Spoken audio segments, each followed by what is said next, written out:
12 candidats pour 3 heures de direct.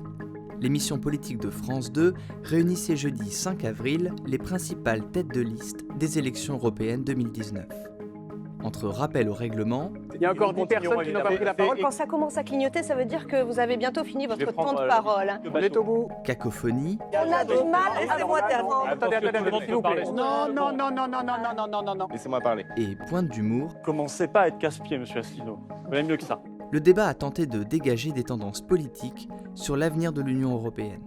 Et pour débuter l'émission, l'actualité a pris le dessus.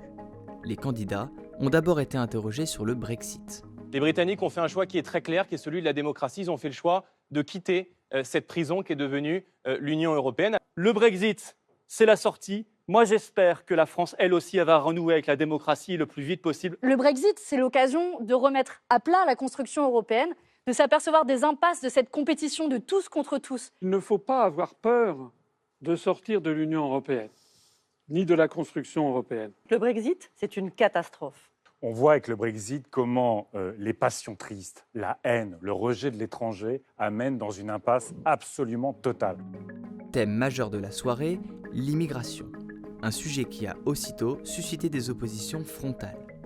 Cette manière de stigmatiser les migrants en permanence, c'est honteux. Le président Macron a été élu sur une promesse d'humanisme. Il a osé dire que oui, Mme Merkel avait eu raison d'ouvrir les frontières de l'Allemagne. Et aujourd'hui, quoi? Aujourd'hui, on ferme nos ports à l'Aquarius. Pour pouvoir exercer ce droit d'asile, il faut pouvoir accueillir dignement. Et si vous allez porte de la Chapelle, vous verrez qu'aujourd'hui, ça n'est pas du tout le cas. Il y a un défi migratoire majeur qui va s'ouvrir vers l'Europe. Il faut rétablir aujourd'hui des portes à la Maison France, rétablir des frontières nationales. Ce que je souhaite, c'est qu'on renforce la frontière extérieure de l'Union européenne, parce qu'on a fait Schengen en abattant les frontières intérieures sans renforcer les frontières extérieures. Dans 30 ans, Tous il y d'accord. aura 2,5 milliards On a entendu. Soit ce Jean-Christophe seront- Lagarde, Monsieur je suis obligé de Soto, vous arrêter. soit ce seront Oui, je une suis obligé de phrase. vous arrêter. Soit ce seront 2,5 milliards de clients, soit 2,5 milliards de migrants. Je préfère avoir des clients.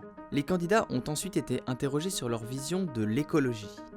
Tous sont pour en faire davantage, mais tous n'ont pas les mêmes priorités. L'engagement qu'on doit prendre et qui doit être très clair, sinon on peut parler d'écologie, tout ça, ce seront des vœux pieux, c'est que la dette écologique prime sur la dette financière. Si on ne commence pas par dire qu'il y en a une qu'on ne remboursera pas, la dette écologique, quand l'autre, la dette financière, on est parfaitement capable de la rembourser, si on n'affirme pas cela et qu'on ne le traduit pas dans des politiques, ça n'est pas possible. La pollution est un crime. C'est un crime. Ce sont 50 000 morts par an en France, ce sont 600 000 morts par an au sein de l'Union européenne. Le problème, c'est qu'on ne désigne pas le bon coupable. Les riches, les plus riches, sont responsables de la plus grande partie des émissions de gaz à effet de serre. Et qu'a fait le gouvernement à la place? Faire payer les ménages les plus pauvres plutôt que faire payer les plus grands pollueurs, les grandes entreprises multinationales. Nous, ce que nous proposons, c'est d'imposer une barrière écologique à l'entrée sur le marché commun européen. C'est-à-dire faire en sorte que ceux qui viennent importer en Europe payent pour la contribution carbone, pour l'émission de carbone que représente le bien qu'ils apportent et pour le transport. Question suivante, celle du budget de l'Europe. Avec un chiffre en tête, celui de la contribution de la France à l'Union européenne, 23,2 milliards d'euros en 2019. Je suis pour la suppression des contributions nationales.